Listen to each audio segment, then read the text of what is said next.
Alex Eala just popped up at the Australian Open, and hold up, she didn't come by herself. The Filipino tennis standout arrived side by side with Carlos Alcaraz and Jannik Sinner. Yeah, let that sink in, just casually moving around with two certified giants of the game. Fans are absolutely spiraling because this isn't just about being in the same room. This feels like a loud signal about where her career is headed and exactly who's paying attention to her rise. So listen to this. Do you think training around elite talent like Alcaraz and Sinner can fast-track Alex into the top 30 this year? Drop your predictions in the comments and let's talk about it.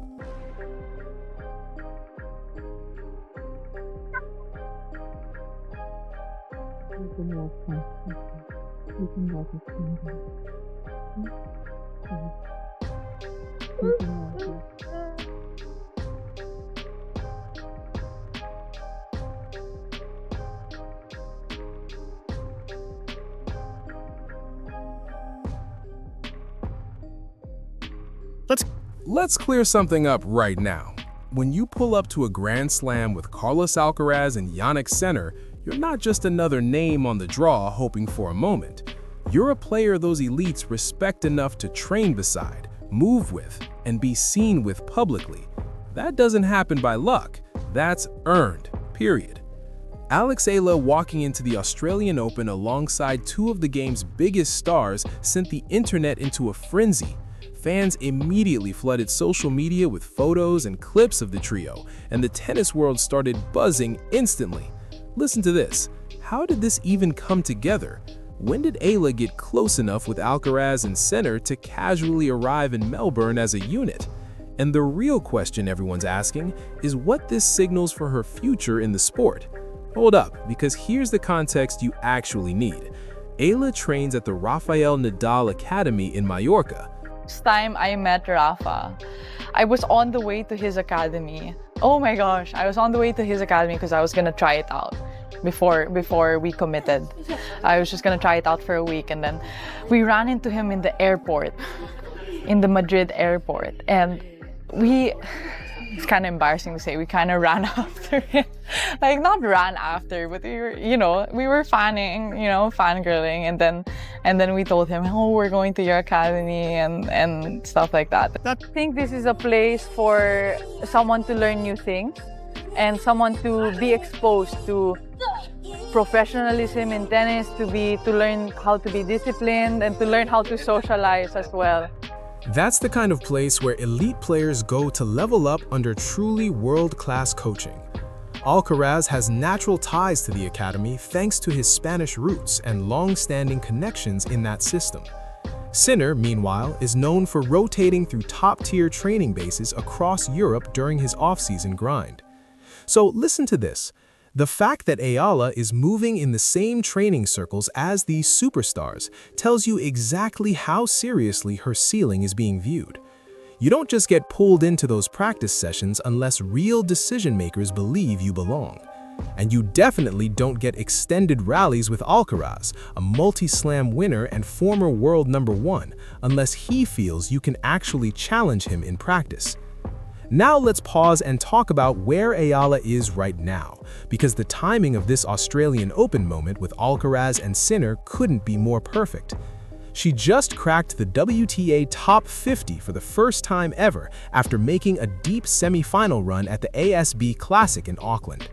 That's a huge achievement for any player, but girl, it's even bigger when you consider she's coming from the Philippines, a country without the same tennis pipeline as the US or Spain. Eala's rise has been nothing short of eye-opening.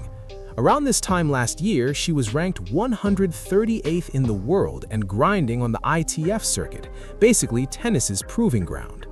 Fast forward to now, and she's locked into the Australian Open main draw while casually rubbing elbows with the sport's elite. That's not slow progress, that's a rocket launch. Her real breakout arrived at the Miami Open last year when she stormed into the semi-finals and took out Swiatek along the way. Let me say that again. She defeated a former world #1 and multiple Grand Slam champion. That wasn't luck, that was a loud announcement that Alex Eala belongs on the biggest stages in tennis. After Miami, she backed it up by reaching her first WTA final at Eastbourne. These aren't throwaway events, these are high-level tournaments where only the best survive. Eala went from flying under the radar to must-watch tennis in a matter of months, and the establishment took notice. And now, here she is at the Australian Open, not just competing, but arriving with Alcaraz and Sinner like it's completely normal. The visuals alone are powerful. Fans see that and immediately understand Eala isn't just another prospect. She's someone the next wave of tennis legends already treats as an equal.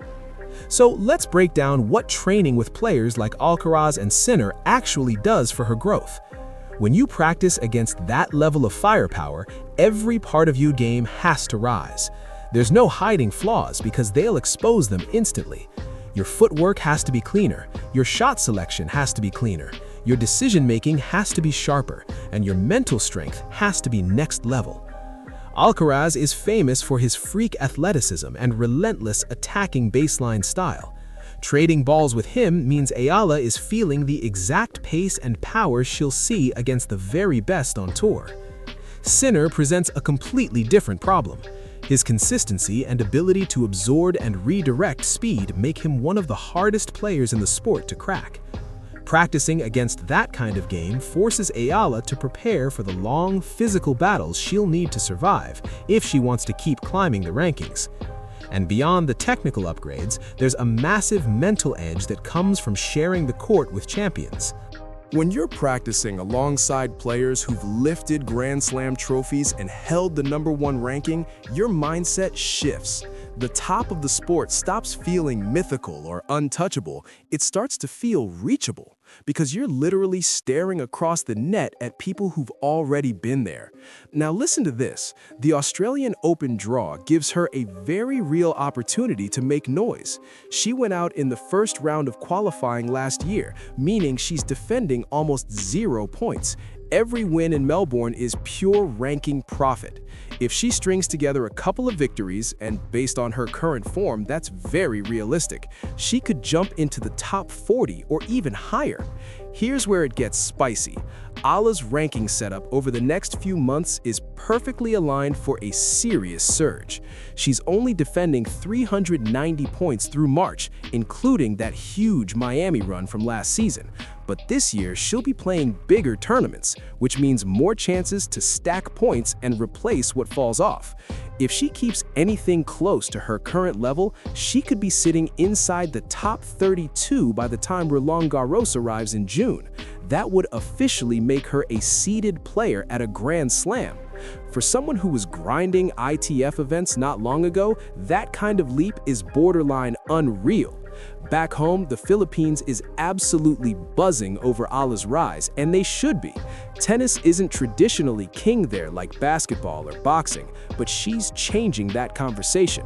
Philippine fans showed up in force in Auckland, and they're expected to do the same in Melbourne.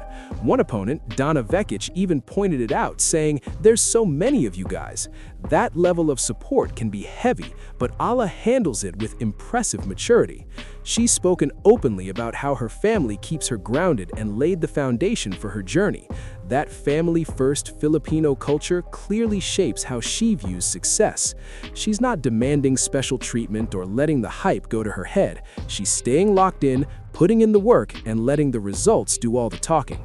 After taking down Vekic at the Kooyong Classic, a high-profile warm-up event in Melbourne, Eala said something that should have every future opponent on high alert. She said, "I want to say this is the best I've ever played. I think I'm in a really good moment." That's not cockiness, that's confidence earned through preparation, growth, and recent results. She beat Vekic twice in the span of a single week, first at the ASB Classic in a grueling 3-set battle, then again at Kooyong in straight sets. The jump she made between those two matches tells you how fast Eala is learning and adjusting, and that right there is the hallmark of an elite competitor, the ability to tweak, adapt, and come back sharper. Now let's talk about the elephant in the room. Some people want to downplay this and say showing up with Alcaraz and Sinner is just good optics, just PR, nothing more. Those people are flat out wrong. Athletes at this level do not waste time on publicity plays. If Alcaraz and Sinner are spending real time with Eala, it's because they see value in sharing the court with her. It's because they respect her game enough to believe she helps them prepare for their own battles. The elite tennis world is smaller than people think. Everyone knows everyone, and reputations travel fast. If you're not good enough, or if your mentality is off, the top players simply won't engage with you. The fact that Eala has moved comfortably into those circles says everything about how she's viewed by her peers. There's also a very practical side to this. Practice partners matter, especially during Grand Slams. Players need high-level sessions between matches to stay sharp. Having someone like Eala, confident, in form, versatile, and not pulling punches, makes her incredibly valuable to players like Alcaraz and Sinner. This setup benefits everyone involved. Alcaraz and Sinner get a hungry, talented hitter who pushes them. Eala gets priceless experience training with the very best and absorbing how champions prepare for majors. That kind of arrangement only exists when everyone brings something real to the table. Looking ahead, Eala's calendar is packed with opportunity. After the Australian Open, she heads to the Middle East before diving into the North American swing. If she can keep stacking consistent results, not even titles, just regular quarterfinals and semifinals, her ranking will explode. Some people are already comparing her rise to Emma Raducano's, but that's not quite the right parallel. Raducanu had a lightning-in-a-bottle US Open run and then struggled under injuries and expectations. Eala's climb feels far more sustainable because it's built on steady progression, not one miracle week. She's moving up the ladder step by step, learning at each level before advancing. Her development at the Nadal Academy gives her access to elite facilities and top-tier coaching. And she's even shared that Rafael Nadal himself has offered her advice during practice sessions. When one of the greatest players to ever touch a tennis racket pauses his own grind to pour wisdom into you, listen to this. That fast-tracks your entire evolution. And you can see it showing up in every layer of Eala's game. Technically, she's solid from top to bottom. There isn't some glaring weakness opponents can circle in red and attack. Her serve is steadily getting better, her ground strokes are heavy, clean, and reliable, her movement is sharp and efficient, and her mental strength, arguably the most important trait in tennis, is shockingly advanced for a 20-year-old. What really makes Eala dangerous, though, is her fearlessness.